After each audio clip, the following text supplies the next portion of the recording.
आदरणीय डॉक्टर मनमोहन सिंह जी, माननीय विधानसभा के अध्यक्ष एनपी प्रजापति जी, तरुण भनोट जी, चीफ सेक्रेटरी मोहंती जी, सभी यहाँ उपस्थित मंत्रिमंडल में मेरे साथी, सभी विधायकगण, सभी देवी और सज्जनों, भाइयों और बहनों, सबसे पहले मैं डॉक्टर मनमोहन सिंह जी को धन्यवाद देना चाहता हूं, उनका स्वागत करना चाहता हूं,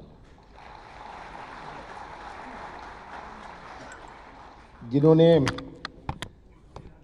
स्वीकार किया कि आज 1 साल पूरा होने के बाद हमारे विजन डॉक्यूमेंट के रिलीज़ के लिए वे भोपाल आएंगे। डॉक्टर साहब, आपका बहुत बहुत धन्यवाद। मेरा सौभाग्य है कि डॉक्टर मनमोहन सिंह जी के नेतृत्व में मुझे उनके मंत्रिमंडल में 10 साल काम करने का मौका मिला।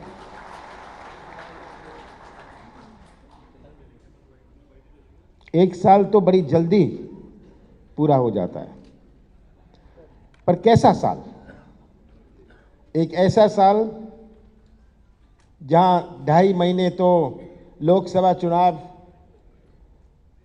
और आचार संहिता में गया। एक ऐसा साल जहां नई सोच की आवश्यकता, नए दृष्टिकोण की आवश्यकता,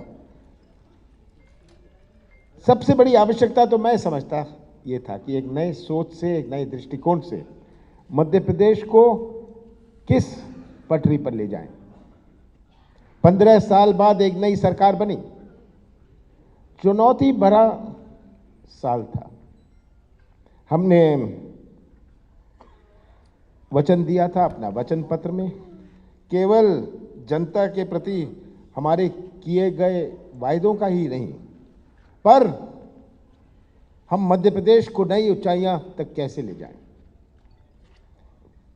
अगर ये करना चाहते हैं, अगर इसको संभव करना चाहते हैं, तो इसके लिए पैसों की आवश्यकता। हमें केवल खाली तिजोरी ही नहीं मिली।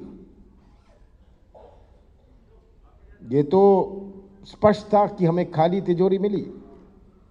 खाली तिजोरी ही केवल नहीं मिली, पर बहुत सारे ऐसी पिछली सरकार की घोषणाएं जिसका कोई बजट प्रावधान नहीं था, जिसका बोझ हमें उठाना पड़ा। यह आश्चर्य की बात है, ये ताज्जुब की बात है कि एक जिम्मेदार सरकार घोषणाएं कर देती है, योजनाएं लागू हो जाती हैं, पर बजट में उसका कोई प्रावधान नहीं। आगे आने वाला समय देखेगा, तय करेगा कि कैसे इसकी राशि उपलब्ध करी जाएगी। मैं उदाहरण के रूप में कहना चाहता हूं, मक्के की घोषणा हुई कि मक्का का बोनस दिया जाएगा। इसमें कोई बजट प्रावधान नहीं। घोषणाएं हो गई, सबको खुश कर दिया, और कोई बजट में इसका प्रावधान नहीं।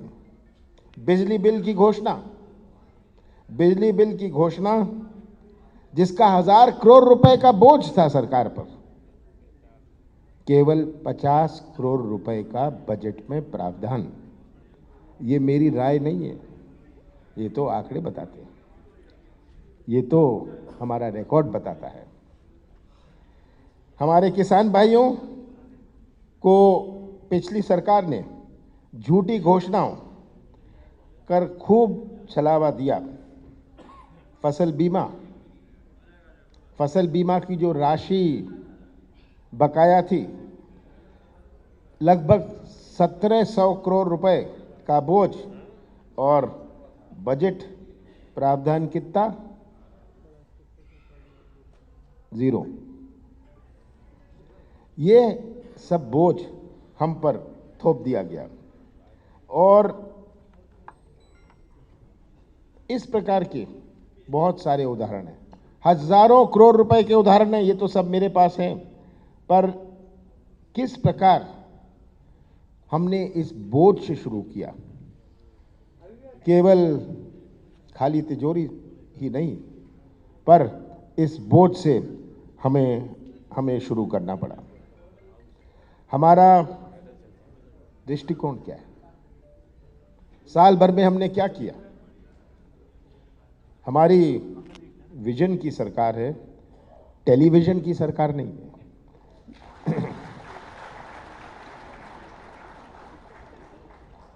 मैंने कहा था कि हम घोषणाएं नहीं करेंगे। हमें अगर सर्टिफिकेट चाहिए तो हमें जनता से सर्टिफिकेट चाहिए। हमें ये होर्डिंग और बैनर से सर्टिफिकेट नहीं चाहिए, और यही हमारा लक्ष्य रहेगा। हमने शुरुआत करी कि खाली और इतनी बोझ भरी तिजोरी के बावजूद जो हमारी वित्तीय स्थिति थी, हमने 365 दिन में 365 अपने वचन पत्र के मुद्दे पूरे करें। इसकी गवाह मध्य प्रदेश की जनता है। सबसे बड़ा हमारा वायदा था कि हम किसानों का कर्जा माफ करेंगे। 70% मध्य प्रदेश की जनता का जीवन आधारित है कृषि क्षेत्र पर।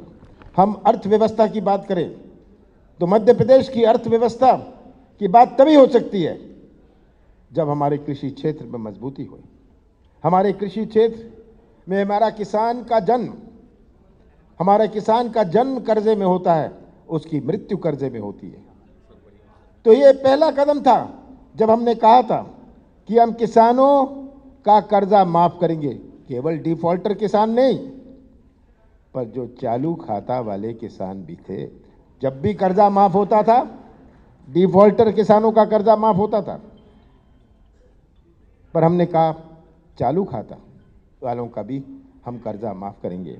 मुझे खुशी है कि इस एक साल में जो हमने शुरुआत करी, हमारा जो पहला किस्त था, हमारे जो डिफॉल्टर थे, जो एनपीएस थे, हमने उनके 2 लाख रुपए तक का कर्जा माफ किया। किनका नहीं हुआ? ये भी बड़ा प्रचार होता है कि कईयों का नहीं हुआ। मैं स्पष्ट करना चाहता हूं, उनका नहीं हुआ जो पात्र नहीं थे, जिनके एक खाता से ज्यादा थे, जिनका आधार कार्ड का नंबर सही नहीं था। ऐसे थे जिनका कर्जा 2 लाख से ऊपर था। ऐसे थे जो हमारी फसल ऋण माफी योजना थी, उसमें अगर किसी ने कर्जा घर के लिए लिया है, ट्रैक्टर के लिए है, वो पात्र नहीं था। इस पर भी हम कार्रवाई करेंगे, इस पर भी हम आगे बढ़ेंगे। पहले किस्त में हमने जो चालू खाता थे, जिनको हम परफॉर्मिंग एसेट्स कहते हैं, उनका 50,000 रुपए तक का कर्जा माफ किया।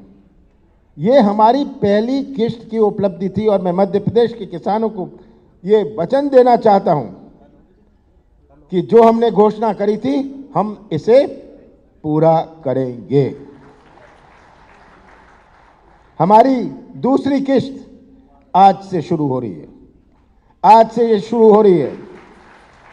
इसमें जो बच गए हैं, जिनका आधार कार्ड नंबर सही नहीं है, या जिसके यहां कोई मृत्यु हो गई है, जितने भी पात्र हैं हमारे एनपीएस में, हमारे डिफॉल्टर में, उनका भी माफ किया जाएगा। और 1 लाख रुपए तक का, जिनका 50,000 रुपए तक का कर्जा माफ किया था, अब 1 लाख रुपए तक का कर्जा माफ किया जाएगा। हमने तो आंकड़े बनाए। बहुत सारे चिल्लाते हैं कि कर्जा माफ नहीं हो रहा, कर्जा माफ नहीं हो रहा। मैं तो उनसे यही कहना चाहूंगा, हमें हर गांव की सूची है, हर किसान का नाम है, उसके पिता का नाम है, टेलीफोन नंबर है, जिनका माफ हुआ और जिनका माफ नहीं हुआ। ये पब्लिक में है। ये हमने अपना वचन पूरा किया। हमने कहा था 100 रुपए 100 यूनिट बिजली देंगे। ये इंदिरा गृह ज्योति योजना के माध्यम से देने का निर्णय किया, और इसमें 85 लाख लोगों को फायदा हो रहा है। ₹100 में 100 यूनिट।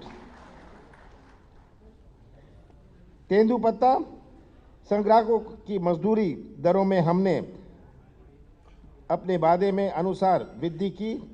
अब इन मजदूरों को ₹2500 मिल रहा है। ये ज़्यादातर तो हमारे आदिवासी क्षेत्र के हैं।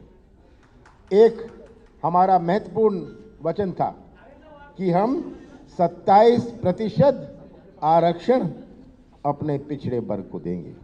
ये हमने वचन पूरा किया। हमारे नौजवान हुए, बहुतों को, लाखों को इससे लाभ मिलेगा। वृद्धजनों को, विधवाओं को ₹300 से ₹600 पेंशन करी। हमने रेत के लिए, रेत खनन के लिए नई नीति बनाई कि एक जो गलत हो रहा था उसको रोका जाए और दूसरा सरकार को इससे कुछ राशि मिले।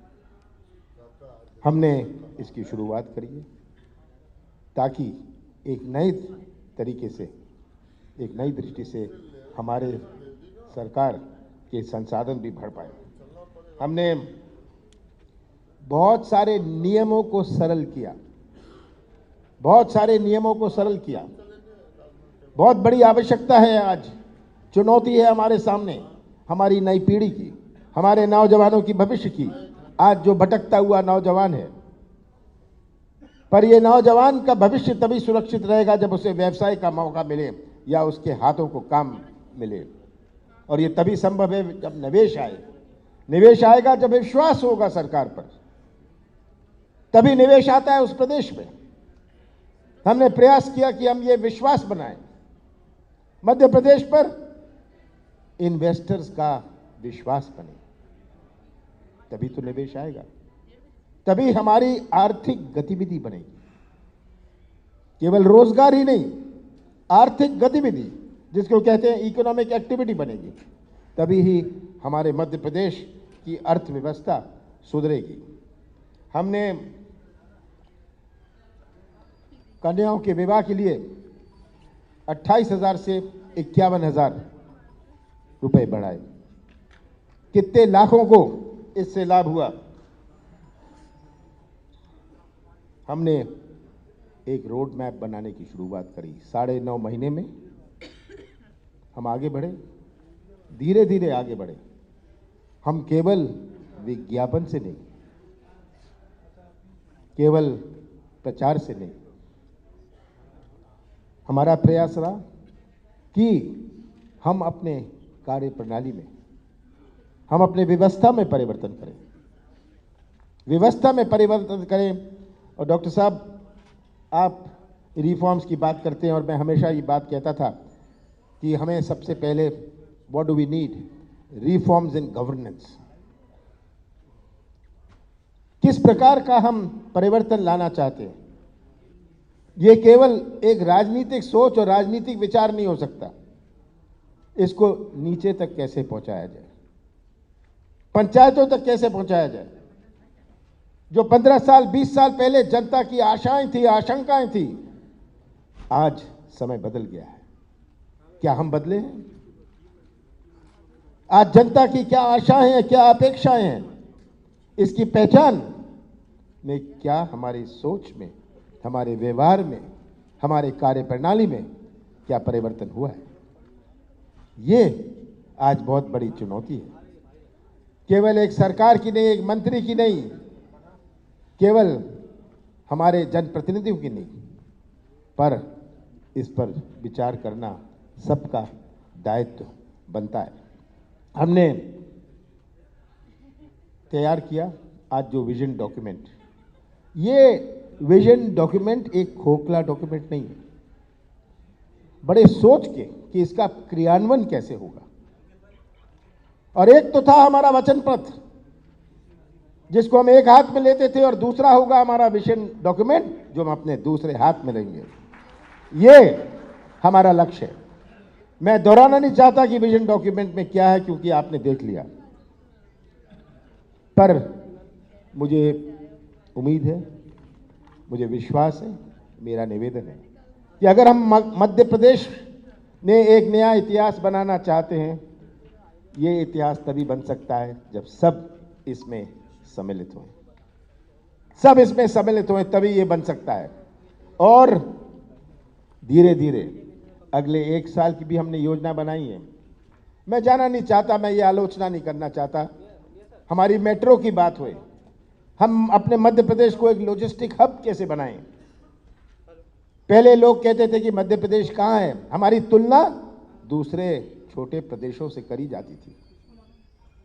आज धीरे धीरे हमारे मध्य प्रदेश की और हमारे इंदौर की और हमारे भोपाल की एक नई पहचान बन रही है। और ये वातावरण तभी बनेगा, ये वातावरण तभी बनेगा जब हमारी सोच में, हमारे कार्यशैली में, हमारे कार्य प्रणाली में ये परिवर्तन हुए। हमने शुरू किया शुद्ध का युद्ध। जितने दूध का उत्पादन नहीं, उससे ज़्यादा उसकी सेल, उससे ज़्यादा उसकी बिक्री, हर चीज में मिलावट। शुद्ध का युद्ध। कौन अपने प्रदेश आएगा अगर ये हालात रहे? कौन अपने प्रदेश में आएगा जब माफिया हावी रहे? एक माफिया मुक्त प्रदेश हमें बनाना है। ये हमें विश्वास तभी बनेगा, तभी हम मध्य प्रदेश को उस ऊंचाइयों तक ले जा सकते हैं जो केवल मेरा सपना ही नहीं है, पर मध्य प्रदेश के हर व्यक्ति का सपना है, नई पीढ़ी का सपना है, हमारे बहनों, हमारे माताओं का सपना है। और मेरा निवेदन है और विश्वास है कि इस आगे आने वाले समय में मुझे सबका योगदान इसमें मिलता रहेगा।